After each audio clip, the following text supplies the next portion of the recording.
Le deuxième axe endocrinien que nous allons étudier dans ce cours est l'axe corticotrope. Alors l'axe corticotrope, encore appelé l'axe hypothalamo-hypophyso-cortico-surrénalien, est un axe endocrinien qui intervient dans la réponse biologique au stress. Donc il intervient de façon majoritaire, d'accord? Alors cet axe corticotrope intervient en réalité pour lutter contre le stress en collaboration avec le système nerveux autonome. Je vous rappellerai ça à la fin de ce cours. Alors l'hormone active de cet axe endocrinien est le cortisol.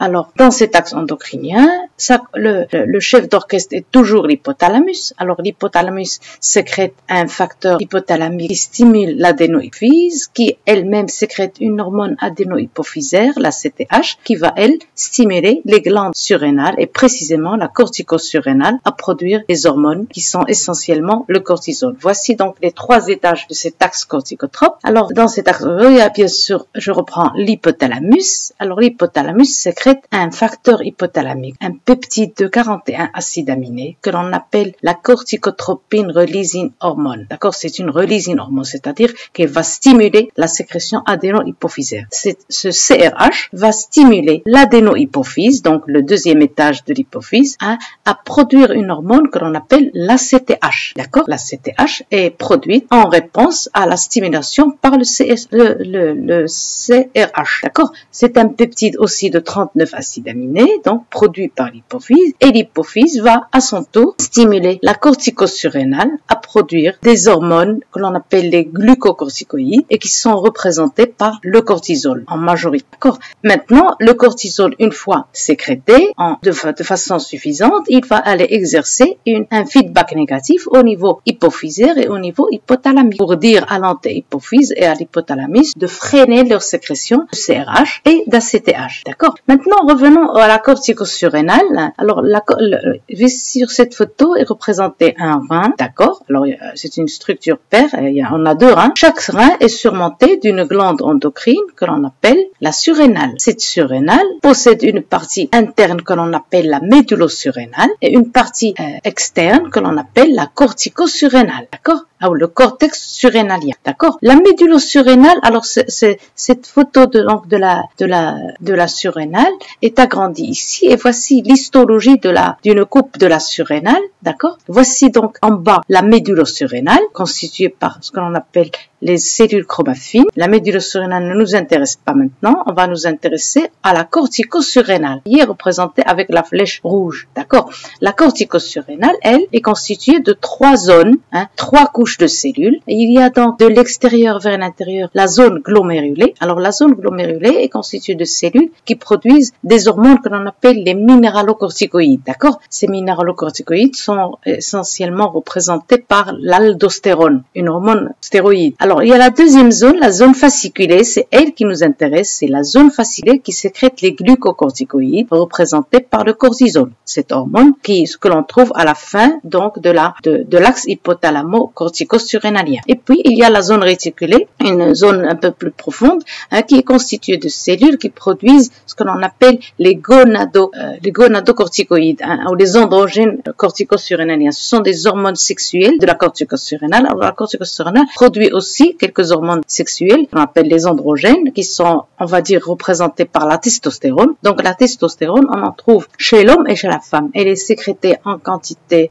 faible tout au long de la vie, d'accord? Donc de l'homme et de la femme, d'accord? Donc ce qui nous intéresse ici, c'est cette zone fasciculée qui sécrète les glucocorticoïdes, d'accord? Maintenant, d'où viennent ces glucocorticoïdes? Voici la biosynthèse de façon un petit peu abrégée, la biosynthèse du cortisol, d'accord? Alors le cortisol provient du cholestérol. Son précurseur est le cholestérol. Comme je l'ai dit, le cholestérol, c'est le précurseur de toutes les hormones stéroïdes. D'accord? C'est un lipide. D'accord?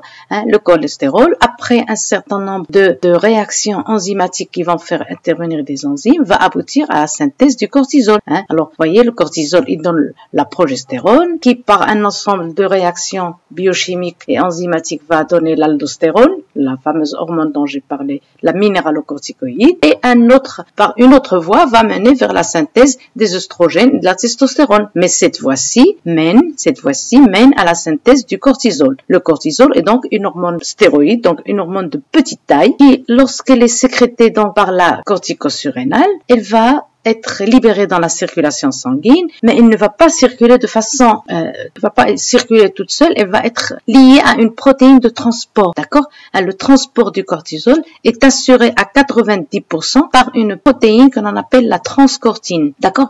Sa nomination en anglais, c'est la CBG, Cortisol Binding Globulin, ou transcortine. C'est la protéine qui permet le transport du cortisol dans le sang, et une fois qu'il arrive au niveau de la cellule cible, le cortisol se libère de la transcortine et pénètre par simple diffusion à l'intérieur de la cellule cible. On va encore voir tout ceci lors de l'étude du mode d'action des hormones, d'accord? Maintenant, quels sont les effets physiologiques du cortisol? Alors, le cortisol intervient dans la plupart des métabolismes, d'accord?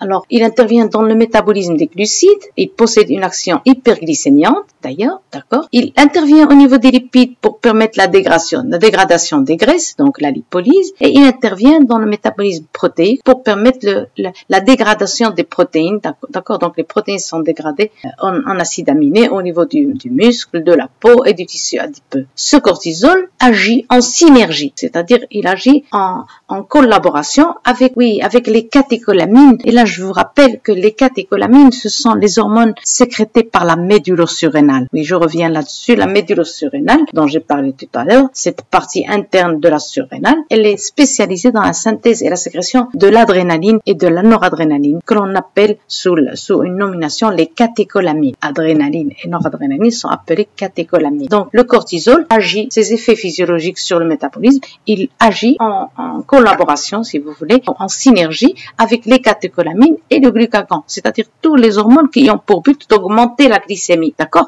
Parce que en réponse au stress, la glycémie doit augmenter. Donc, le taux de glucose doit augmenter dans le sang par néoglucogénèse, par lipolyse et par glycogénolyse. D'accord? Alors voilà, un autre effet physiologique du cortisol, c'est qu'il possède une action anti-inflammatoire. D'accord? Donc, le cortisol agit pour inhiber la libération des médiateurs de l'inflammation. D'accord? À la suite d'un traumatisme, par exemple, une blessure ou un coup, il se produit ce qu'on appelle une inflammation et il y a libération des médiateurs de l'inflammation et le cortisol possède une action anti-inflammatoire. Notamment, le cortisol inhibe la libération des cytokines. D'accord? Vous allez voir ça dans le cours d'immunologie plus tard. D'accord? Le cortisol possède aussi une action anti-allergique. D'accord? Il inhibe la libération des molécules de l'allergie comme l'histamine. D'accord? Et justement, en raison de ces deux propriétés, la propriété anti-inflammatoire et anti-allergique, le cortisol, c'est donc le corticoïde fabriqué par notre organisme, d'accord? Et il existe des corticoïdes que l'on fabrique chimiquement et qui servent de médicaments. Donc, l'application thérapeutique des corticoïdes de synthèse, c'est de traiter les maladies chroniques de l'inflammation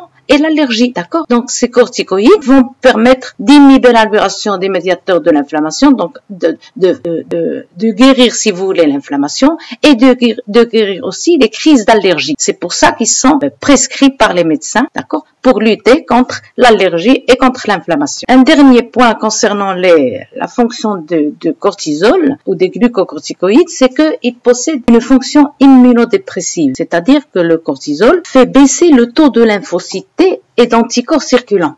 D'accord? À forte dose. D'accord? C'est pour ça que les corticoïdes de synthèse, encore, administrés pour guérir certaines maladies, ne doivent pas être pris longtemps parce qu'ils provoquent ce que l'on appelle une immunodépression. Ils font baisser l'immunité de l'organisme. C'est pour ça qu'il ne faut pas en abuser. Il ne faut pas les prendre longtemps. D'accord? Voilà. Alors maintenant, juste un petit rappel pour vous dire ce que veut dire le système nerveux autonome, juste pour vous situer où se trouve le système nerveux autonome. Madame Menis a dû vous en parler dans son cours, mais je vous le rappelle très rapidement. Le système nerveux autonome, il fait partie du système nerveux. Donc, dans le système nerveux, il y a le système nerveux central et le système nerveux périphérique. Et le système nerveux périphérique est divisé en deux branches. Le périphérique, alors le central, c'est l'encéphale et la moelle épinière, et le système nerveux périphérique, c'est tous les nerfs crâniens et rachidiens et les lignes de communication des nerfs qui se trouvent dans notre organisme. D'accord? Alors, dans ce système nerveux périphérique, il y a la voie sensorielle qui amène l'influx nerveux de la périphérie vers le centre. Et la voie motrice, ce sont les nerfs moteurs qui propagent les influx du système nerveux effecteur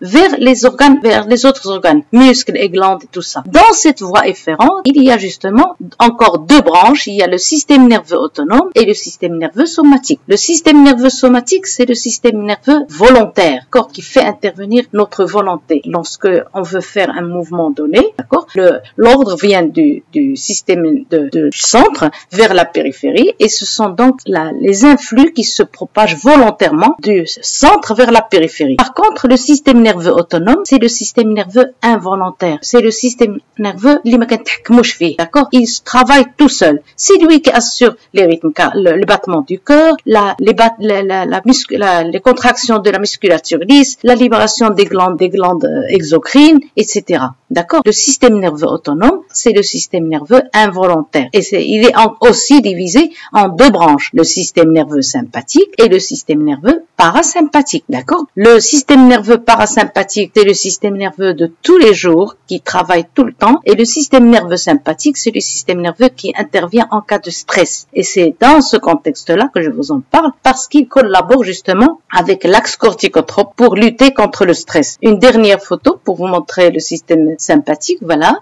Voici donc les différents organes de notre organisme. Ils sont innervés par le système parasympathique et le système sympathique, d'accord? Regardez, encore une autre photo qui illustre ça.